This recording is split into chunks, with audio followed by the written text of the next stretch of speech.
Di Balikpapan kita bertemu dengan teman-teman Paskas itu di Rabu malam ba'da maghrib. Kita meeting bersama teman-teman Paskas, menyamakan frekuensi dan membuat planning kerja ke depannya. Dan kemudian ba'da isya saya pisah dengan rombongan HRD dan rombongan manajer CS online itu lanjut ngisi ke teman-teman Paskas. Saya bertemu dengan salah seorang pengurus di Masjid As-Salam di Komplek Wika daerah Balikpapan. Di situ kita berkolaborasi, berbagi informasi, terus menyampaikan peta dakwah yang berawal dari masjid. Alhamdulillah ada kesamaan visi. Visi yang pertama adalah Masjid As-Salam punya planning di jangka panjang. Masjid As-Salam menjadi salah satu masjid multi manfaat yang ada di kota Balikpapan. Hal yang sama yang saat ini sudah terjadi alhamdulillah di Masjid Kapal Munjalan Pontianak. Lalu salah satu kesepakatan yang kita dapat adalah Masjid As-Salam yang saat ini juga sebagai pusat komandonya Paskas Balikpapan dan gerakan infak beras Balikpapan yang dijalankan juga difasilitasi oleh Masjid As-Salam, bersepakat bahwasanya kita akan membangun sebuah Baitul Mal Masjid As-Salam yang akan dioperatori oleh teman-teman dari Baitul Mal Munjalan Indonesia. Insya Allah ini akan jadi salah satu Baitul Mal Munjalan Indonesia cabang yang ke-12 yang ada di kota Balikpapan, karena pada prinsipnya Baitul Mal yang kita bangun adalah dalam rangka membangun peradaban dimulai dari masjid. Masjidnya sudah ada bernama Masjid As-Salam, Baitul Malnya juga timnya sedang dalam proses persiapan, dan insya Allah semua dana yang terkumpul didonasi di BMI Balikpapan itu akan digunakan untuk kemakmuran Masjid As-Salam dan meningkatkan peta dakwah gerakan infak beras yang ada di kota Balikpapan. Semoga Allah mudahkan kolaborasi yang terjadi di kota Balikpapan antara teman-teman Paskas Balikpapan dan Masjid As-Salam, yang selanjutnya kita akan bikin Baitul Mal As-Salam dioperatori oleh Baitul Mal Munjalan Indonesia.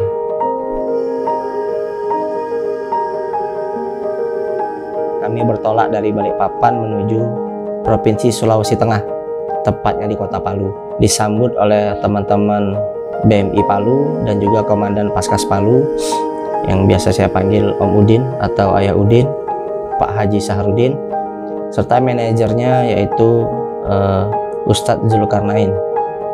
Nah, di sana kami bertemu dengan rombongan. Satu hal yang saya rasakan adalah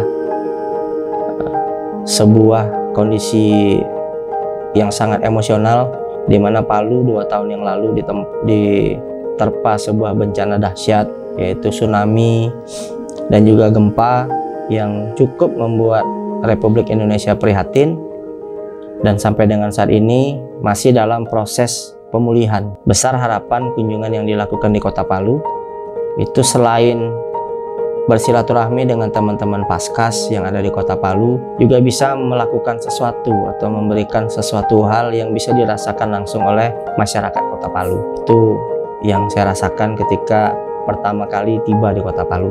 Rasanya tuh harus ada sesuatu yang dilakukan dan dibuat yang berdampak terhadap sosial dakwah di Provinsi Sulawesi Tengah. Paskas Palu saat ini sudah menyalurkan rata-rata setiap bulan itu lebih kurang 32 ton di pondok-pondok yang ada di Kota Palu. Bahkan terjauh saat ini sudah sampai dengan Poso. Artinya penetrasinya bukan lagi dilakukan di Kota Palu, tapi sampai dengan wilayah kabupaten. Poso ini ditempuh lebih kurang 5 jam perjalanan, dan alhamdulillah sudah dirasakan gerakan infak beras sampai dengan ke Poso. Lalu selain gerakan infak beras, di Kota Palu juga sudah ada planning untuk membuat peradaban dimulai dari masjid. Kami sempat mengunjungi salah satu lahan wakaf di Kota Palu yang insya Allah sudah dalam proses pembangunan Masjid Kapal Munjalan Palu, yang saat ini sudah masuk dalam tahap pondasi. Tapi sehubungan dengan adanya COVID, maka pembangunan dihentikan sementara. Ya, mudah-mudahan dari Masjid Kapal Munjalan Palu ini kita sama-sama bangkit mewujudkan peradaban yang islami yang kita mulai dari masjid. di hari yang kedua, di hari Jumat pagi, di tanggal 12 Agustus, saya bertemu dengan seorang yang tokoh dakwah di Sulawesi, bukan hanya di Palu, yang bernama Habib Soleh Rotan. Begitu beliau disapa di sana. Untuk bertemu dengan beliau itu bukanlah satu hal yang sederhana, karena banyaknya orang-orang yang datang dan berkunjung ke beliau. Tapi alhamdulillah di hari itu kami datang dalam kondisi lumayan lengang di pondok beliau, sehingga di silaturahmi saya yang pertama kali ke sana bisa langsung bertemu dengan seorang tokoh yang bukan hanya sekedar dakwah lewat pesantren, lewat majelis zikir Nurul Khairat, tapi juga beliau terlibat langsung ketika terjadi perang antar etnis di daerah Poso beberapa waktu sebelumnya. Beliau turun dakwah ke sana membela kaum muslimin hanya menggunakan senjata yang dipakai adalah sebuah rotan yang secara prinsip hanya untuk menimbulkan efek jera atau untuk menjaga diri, jadi tidak ada tujuan yang lain.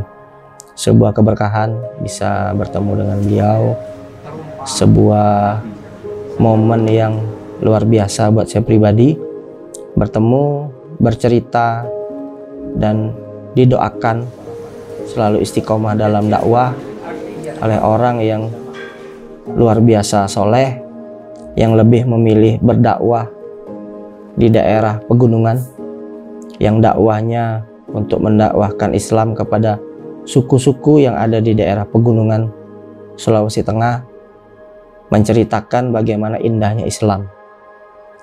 Alhamdulillah saat ini beliau sudah memiliki jamaah lebih kurang 1.500 orang dari suku-suku yang ada di pegunungan, di luar dari jamaah-jamaah yang ada di berbagai kota. Dan alhamdulillah juga dapat banyak wejangan ilmu. Dan yang menarik adalah ketika tiba di Palu, punya niatan ingin melakukan sesuatu yang bisa menghibur masyarakat di Palu. Atas izin Allah diajak oleh beliau ikut dalam majelis zikir di Jumat sore, di mana di situ kami zikir bersama dengan para keluarga besar korban bencana tsunami dan gempa yang ada di Kota Palu. Dan alhamdulillah diberikan waktu oleh beliau untuk bisa menyampaikan apa itu Paskas, apa yang sedang dikerjakan oleh Paskas yang ada di Kota Palu, dan apa planning lebih lanjut dari Paskas. Ya alhamdulillah sempat berorasi, sempat menyapa keluarga besar korban dan saling mendoakan. Itu pengalaman yang sangat mahal dan luar biasa.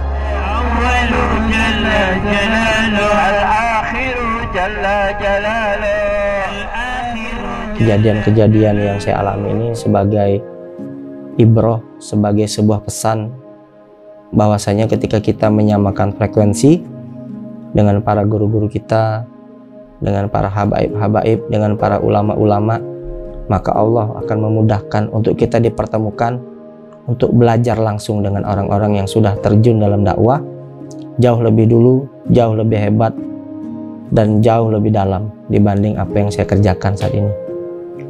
Ada perasaan malu karena merasa apa yang dikerjakan saat ini masih belum ada apa-apanya dibanding dengan beliau Habib Rotan yang sudah turun bukan hanya harta tapi tenaga, jiwa, bahkan nyawa pun beliau pertaruhkan. 14 Agustus Jumat malam, setelah selesai acara zikir akbar, kami lanjut ke Kota Poso dalam rangka mengantarkan beras untuk pondok pesantren, penghafal Quran, panti asuhan mitra Gerakan Infak Beras di Poso. Disambut oleh teman-teman Paskas Poso. Kami menginap di losmen 88. Dan yang lebih menarik adalah pemilik losmen tersebut merupakan ketua atau koordinator Paskas Poso, komandan Paskas Poso, yang menempatkan logo Gerakan Infak Beras itu ada di bagian depan dari losmennya. Jadi sampai kita sebut base campnya Paskas Poso ini sebagai GIB Tower, karena ada bangunan 2 lantai dengan banyak kamar yang disewakan, losmennya pun insya Allah sesuai dengan syariat. Yang bukan muhrim dilarang menginap. Lokasinya juga berhadapan dengan masjid. Nah, jadi sebuah losmen yang bergerak dan dalam usahanya juga ikut memakmurkan masjid yang ada di depan losmen tersebut. Di sana kami menginap 1 malam. Kami sampai perjalanan dari Palu itu dari jam 8. Kami tiba lebih kurang sekitar jam 2 malam. Di situ kami menginap dan keesokan harinya di hari Sabtu kami lanjutkan pengantaran beras ke 3 pondok. Pondok yang pertama kami sarapan bareng dengan para santri. Terus kami juga bercerita dan juga kita salurkan hadiah untuk muslimah, untuk santri-santri akhwat. Lalu kita pindah ke pondok yang kedua. Alhamdulillah atas izin Allah bisa bersilaturahmi ke Pondok Modern Darussalam Gontor Poso. Merupakan pondok Gontor yang ke-11. Bertemu dengan pimpinannya langsung, Ustadz Cecep. Kami disambut di sana, diberi sebuah penghargaan yang luar biasa, dipersilakan untuk makan siang bersama, lalu kita sholat zuhur berjamaah. Ba'da sholat zuhur, kita dapat kesempatan untuk memberikan materi motivasi kebangsaan kepada santri-santri dan para asatidz yang ada di sana. Kita hanya bercerita tentang bagaimana memberantas pendusta agama. Jadi materi yang disampaikan adalah segenap santri-santri yang saat ini ada di pondok-pondok, insya Allah kedepannya akan jadi orang-orang yang turut aktif dan terlibat dalam memberantas pendusta agama. Siapa itu pendusta agama? Fadzalikal ladzi yad'ul yatim, yaitu orang-orang yang menghardi anak yatim, wala yahuddu ala ta'amil miskin, dan orang yang tidak menganjurkan memberi makan orang miskin. Itulah materi yang kita bahas di Gontor Poso. Alhamdulillah sambutannya luar biasa. Semua santri sangat termotivasi dan semoga jadi sebuah pesan cinta yang sampai nanti bukan hanya kepada para santri tapi kepada para keluarga besarnya. Setelah dari Gontor Poso, kami mampir ke salah satu pondok lagi, merupakan pondok alumni dari Temboro. Di situ kita bertemu dengan para asatidz dan bercerita tentang peta dakwah yang ada di Poso. Alhamdulillah saat ini di Poso sudah mulai banyak bermunculan pondok-pondok pesantren penghafal Quran, pondok-pondok modern yang alhamdulillah bisa memperkuat peta dakwah yang ada di Poso. Dan dalam perjalanan saya bersama teman-teman Paskas Poso, kami juga dibersamai oleh Ustadz perwakilan dari MUI di daerah Poso. Dan kita banyak membahas tentang peta dakwah yang sedang dilakukan di Poso. 2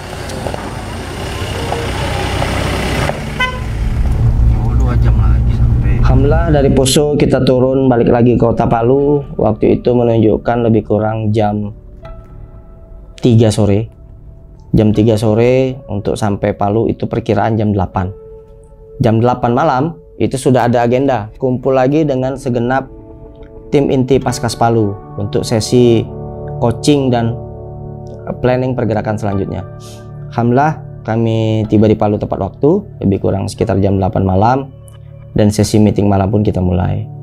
Ternyata mimpi saya mungkin tinggi bagi orang lain, tapi kalau kita fokusin sama proses, maka Allah akan ajarkan bagaimana proses. Yang pertama kita bahas adalah apa motivasinya menjadi seorang paskas. Poin yang kedua yang kita bahas adalah apa pertolongan Allah yang sudah datang kepada kita semua sebagai seorang paskas selama 1 tahun terakhir atau setelah bergabung di paskas. Dan di sesi yang kedua ini beberapa orang dari teman-teman Paskas Palu mulai meneteskan air mata karena ternyata ada ayat-ayat Allah yang hidup dalam diri kawan-kawan, di mana yang dilakukan adalah mengumpulkan donasi untuk infak beras, mengirimkan berasnya ke pondok-pondok, dan atas izin Allah masalah-masalah pribadi teman-teman Paskas diselesaikan dengan cara-cara Allah. Dan alhamdulillah atas izin Allah komitmennya dibuat oleh teman-teman Paskas Palu, teman-teman BMI Palu, manajer BMI Palu, dan juga komandan Paskas di Palu. Itu didapatlah angka mimpinya teman-teman di Sulawesi Tengah adalah 9 miliar per bulan.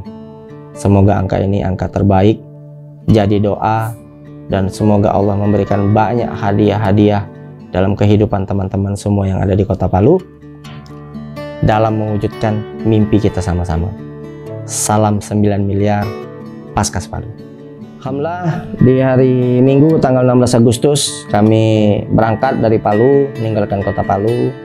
Istri saya bersama dengan HRD and Compliance Head Kak Destarini Utami serta Kak Uun, manajernya CS Online, lanjut pulang ke kota Pontianak. Saya bersama Ustadz Randi lanjut ke Sulawesi Selatan. Di Sulawesi Selatan kita ada dua agenda. Agenda awalnya dua. Yang pertama, silaturahmi kepada teman-teman Paskas di Sulawesi Selatan, yang tepatnya dikumpulkannya di BMI Pindrang. Itu planning awal. Yang kedua adalah kita melihat prospek pertanian, khususnya produksi padi yang ada di Sulawesi Selatan. Kenapa? Karena salah satu doa kita adalah memberikan beras yang terbaik buat santri penghafal Quran di Sulawesi Selatan. Berasnya juga dari Pulau Sulawesi. Alhamdulillah, di hari pertama kami berangkat lebih kurang jam 10 pagi. Kami tiba di Sulawesi itu sekitar jam 1 siang di Maros. Dari Maros kita istirahat makan sampai dengan lebih kurang jam setengah 3. Lalu kita lanjutkan ke kota Pindrang. Tidak lupa kita mampir di kota Parepare, di base campnya Paskas Parepare untuk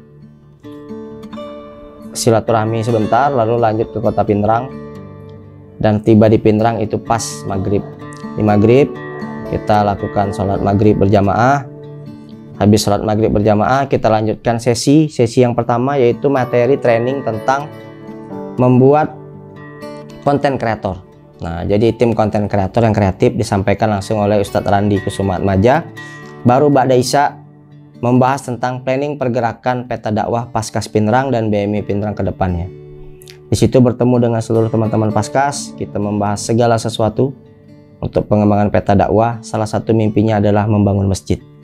Nah, alhamdulillah Paskas Pindrang sudah 2 kali peletakan batu pertama, dan doanya adalah peletakan batu yang kedua di lokasi yang kedua itu bukanlah batu yang terakhir, karena peletakan batu yang pertama kali di lokasi pertama itu jadi batu yang terakhir. Kemudian kita capai kesepakatan Pindrang menuju 6 miliar ya kalau nggak salah, 6 miliar per bulan untuk membereskan wilayah Kabupaten Pindrang dan sekitarnya.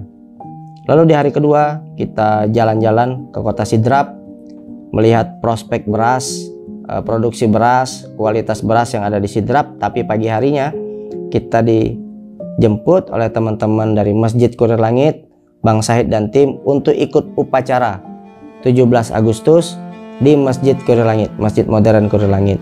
Hari ulang tahun kemerdekaan Republik Indonesia. Dan atas izin Allah, saya dikasih satu sesi, sebenarnya agak ngeprank sesinya, yaitu motivasi kebangsaan. Nah, motivasi kebangsaan yang disampaikan oleh Direktur Baitul Mal Munzalan Indonesia. Insyaallah kita teman-teman Paskas semua adalah orang-orang yang cinta dan bangga dengan bangsa Indonesia, karena cinta tanah air bagian dari keimanan. Hubbul waton minal iman. Hai orang-orang yang beriman, in tansurullaha yansurkum, jika kalian menolong agama Allah, maka Allah akan menolongmu, wa yutsabbit aqdamakum, dan meneguhkan kedudukanmu. Sudah waktunya kita ajak masyarakat untuk kenal lagi bahwasanya sebuah peradaban itu mulainya dari masjid. Bagaimana caranya untuk bisa mulai dari masjid? Dimulai dari membaca Al-Quran, dimulai dari memperbaiki bacaan Quran, dimulai dari niat para santri yang hari ini belajar Quran, yang hari ini mengamalkan Al-Quran, maka selanjutnya jihad lewat jalur Al-Quran. Antum-antum yang berdiri di sini, yang jadi pengajar, yang jadi santri, jangan pernah takut. Al-Quran ini pegangan hidup, Al-Quran ini pandangan hidup. Dengan adanya Al-Quran di tangan antum, maka Allah akan menjaga antum, maka Allah akan memuliakan kehidupan antum semua. Besar harapan kami dari Masjid Kapal Munjalan, dari Pondok Modern Munjalan Ashabul Yamin, bisa terus berkolaborasi dengan sahabat-sahabat, dengan mujahid-mujahid yang ada di Masjid Kurir Langit ini. Sama-sama kita dakwah, melalui masjid kita bangkit. Minal jami ilal jami'ah, dari satu masjid kecil, masjid di pinggir sungai, kita memberikan kebermanfaatan kepada umat seluas-luasnya. dimulai dari Kota Baru, merambah ke Sulawesi Selatan, merambah ke Pulau Sulawesi, merambah ke Indonesia. Takbir! Jangan pernah kecilkan mental antum. Hari ini kita berdiri di atas rumput, orang-orang yang di depan ini, yang sekarang kita didik dengan Quran, suatu hari nanti kalianlah yang akan dilantik jadi presiden, kalian yang akan dilantik jadi panglima TNI, kalian yang akan dilantik menjadi Kapolri. Presidennya hafal Quran, panglima TNI-nya hafal Quran, Kapolrinya hafal Quran, maka tidak ada yang ditakuti lagi di Indonesia ini, tidak ada yang ditakuti lagi di dunia ini kecuali takutnya sama Allah Subhanahu wa Ta'ala. Kalau pemimpin-pemimpin kita sudah menjadikan Al-Quran sebagai pegangan hidupnya, sudah menjadikan Al-Quran sebagai kehidupannya sehari-hari, maka otomatis negeri kita tercinta ini insya Allah ditakdirkan Allah menjadi negeri yang baldatun thayyibatun wa rabbun ghafur. Demikian yang ingin saya sampaikan pada siang hari ini. Santri-santri mulai bertumbangan, tapi semangatnya nggak boleh tumbang. Tetap semangat belajar Quran, tetap semangat memahami Quran. Jangan berhenti cuma menjadi hafiz Quran, tapi lanjutkan menjadi hamil Quran. Siapa itu hamil Quran? Orang yang sudah memahami Quran dan mengamalkan Al-Quran. Barakallahu fikum. Yang baik-baik datang dari Allah, yang kurang baik dari saya pribadi mohon maaf. Billahi taufik wal hidayah. Wassalamualaikum warahmatullahi wabarakatuh. Setelah upacara selesai, kita lanjutkan dengan mengunjungi 3 pabrik-pabrik besar yang ada di Kabupaten Sidrap sebagai penyedia beras. Untuk kedepannya akan diajak kerjasama dalam rangka penyediaan beras untuk teman-teman Paskas Sulawesi dan Kalimantan Timur yang nanti dalam operatingnya akan dikerjakan langsung oleh teman-teman dakwah kita, mitra dakwah kita dari PT Heksa Berkah Katulistiwa di bawah arahan Ustadz Muhammad Adi Nugraha. Lalu di hari Selasa tanggal 18 Agustus kita kumpul teman-teman Paskas Sulawesi Selatan, turut hadir Paskas Makassar, Paskas Parepare, Paskas Bone, Paskas Pinrang, Paskas Sidrap, Paskas Bulukumba, Paskas Sopeng, dan tentunya teman-teman dari Masjid Modern Kur Langit. Di situ kita membahas bagaimana peta pergerakan Baitul Mal Menjalan Indonesia untuk 5 tahun ke depan, banyak membuka dan install di beberapa kota dan provinsi lagi, dan insya Allah peta dakwahnya sudah semakin luas. Semoga pergerakan yang dilakukan dari masjid untuk mewujudkan peradaban dimudahkan oleh Allah. Dan di akhir sesi dengan teman-teman Paskas Sulawesi Selatan, kita lakukan sesi coaching, konseling untuk lebih memantapkan lagi, untuk lebih memotivasi lagi teman-teman yang ada di Sulawesi Selatan dalam mengembangkan gerakan infak beras ini, serta tidak lupa memperbaiki diri, dimulai dari memperbaiki bacaan Quran. Hari ini kita mampunya adalah membantu beras, mensupport beras untuk adik yatim penghafal Quran. Pastikan dengan gerakan infak beras yang ada di Republik Indonesia ini, tidak ada lagi satu pondok pesantren, satu panti asuhan pun yang ada anak yatim di dalamnya, yang ada penghafal Quran di dalamnya, tidak menerima beras-beras terbaik dari teman-teman Paskas se-Indonesia dari gerakan infak beras. Itu motivasi tertinggi. Semoga Allah memudahkan apa yang kita rencanakan, apa yang kita idam-idamkan, apa yang kita doakan setiap hari dalam pergerakan teman-teman Paskas. Dan semoga Allah memberikan keberkahan. Semoga Allah jadikan apa yang kita lakukan ini sebagai amal soleh. Semoga Allah jadikan amal soleh yang kita lakukan mengalir pahalanya buat orang tua kita, buat guru-guru kita, buat pasangan kita, buat keluarga kita, buat anak keturunan kita nanti. Dan semoga apa yang kita lakukan hari ini bisa jadi wasilah untuk menghapus dosa-dosa di masa lalu dan mendekatkan kita dengan solusi-solusi hidup kita di masa depan, hingga akhirnya ending dari kehidupan kita dimatikan Allah dalam keadaan husnul khotimah. Oke, alhamdulillah demikianlah perjalanan singkat saya di Indonesia bagian timur. Semoga bisa diambil ibrohnya, pembelajarannya, hikmahnya dari pelajaran tersebut, dan semoga Allah mudahkan buat seluruh Paskas yang ada di Indonesia untuk terus beramal soleh. Semoga apa yang kita kerjakan saat ini dijadikan Allah sebagai amal soleh, diterima pahalanya, mengalir pahalanya untuk orang tua kita, untuk pasangan kita, guru-guru kita, dan anak keturunan kita nanti. Dan semoga jadi wasilah menghapus dosa kita di masa lalu dan mendekatkan kita dengan semua solusi hidup kita di masa depan. Dan semoga Allah memudahkan kita meninggal dalam keadaan husnul khotimah. Yang baik-baik datang dari Allah, yang kurang baik dari saya mohon maaf. Barakallahu fikum. Billahi taufiq wal hidayah. Assalamualaikum warahmatullahi wabarakatuh.